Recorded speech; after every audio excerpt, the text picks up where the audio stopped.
Welcome, Rupesh. What question do you have for me today? I'm having trouble in getting into technical conversations within our team. Then how are you working? It's nothing related to my project. I was scared for a moment. And why? You want to get into other project conversations to increase your learning. What's stopping you? Hey guys, so as you know, we do a lot of career counseling.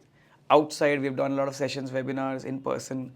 On a same note, we also do it for our internal team members, our team Altalk, which is actually driving the club initiatives. So there's a lot of knowledge hidden within our team when we do those smaller discussions about career growth, technical growth, certifications, and a bunch of similar questions that all of you have. And this is not just for people who are getting into Salesforce, they are more for people who are already working because this is a working team. So today I have somebody who's walked into my room and as usual they said they have some questions for me. So we decided to turn on the camera. But before we put him on camera, brief introduction. His name is Rupesh. He's from a non-computer science background. He's a mechanical engineer by his education. He's been working in Salesforce for more than 3 years without any delay. Let's get him on and hear his questions and hopefully be useful to all of you as well. Welcome, Rupesh.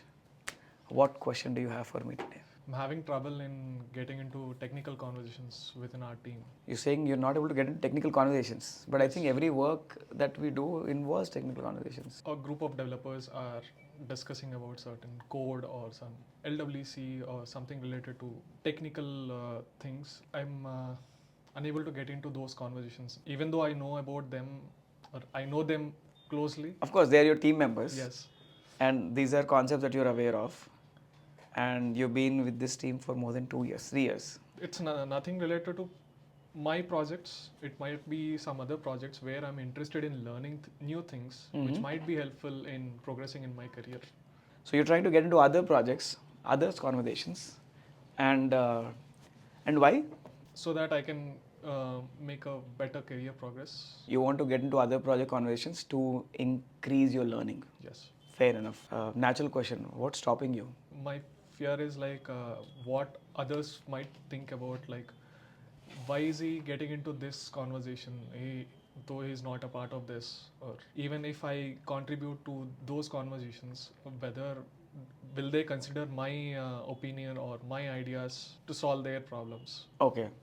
So you're afraid of what they might think or they might say if you try to get into their conversations, which because it's not your project. Yes. They have not said it, but you have that inhibition or you're scared that they might think like that.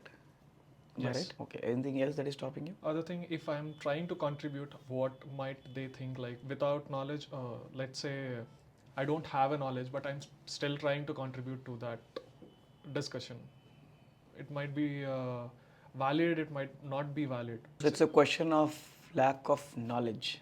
So you don't know if your knowledge is good enough to be able to contribute. Contribute, yes. Let's say, okay, somebody is not interested in spending their time in explaining the problem statement to you or give you the background of the conversation that they're having. I think you should honestly be telling them that, hey, look, I want to learn, of course, but I am also willing to spend time to see if I can do some research, do some POCs and help you move forward because I've got some time, or I want to do it for my own learning as well.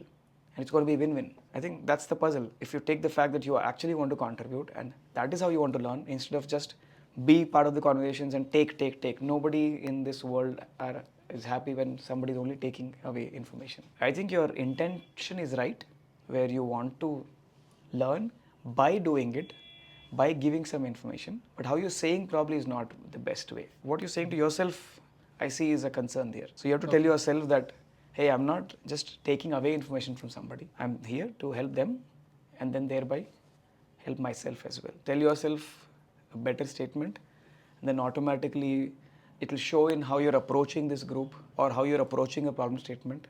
It doesn't matter whether you say, hey, I want to help you and then get help and all that.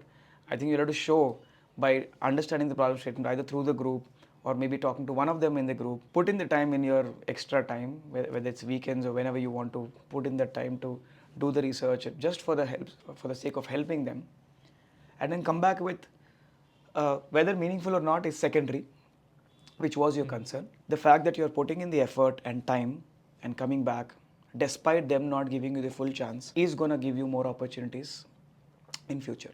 And naturally, once you start doing that, your knowledge will increase. You will become more confident in knowing I can contribute in this area or I cannot contribute in this area. and decide for yourself if you want to be in that conversation or not. So I think yeah, these are a couple of adjustments that you can make, and you should be able to have those conversations about other projects as well. I'll see if I still have any challenges doing that. I'll definitely come to you for further help. Okay, so he's saying he'll come back again. On the same note, guys, if anybody, when you're trying to, in our own work groups, we have this challenge that you probably are trying to get into a conversation for a good cause, for a good reason. How we get into that, with what emotion? Like Rupesh here is not so sure. Will he be accepted in that conversation? Will he be able to contribute effectively? These are too many inhibitions, which is stopping him to make a positive difference. But the end is it's a win-win situation. He's not trying to just take away. So I'm sure there are so many people. I was myself in such situations in the past, but the best things happened to me when I was actually contributing to the team beyond my project hours. So yeah, that's what I hope it helps you, and I hope it helps you as well. Give it a try and let me know. Sure, Roshan. And in connection to this, I have another question.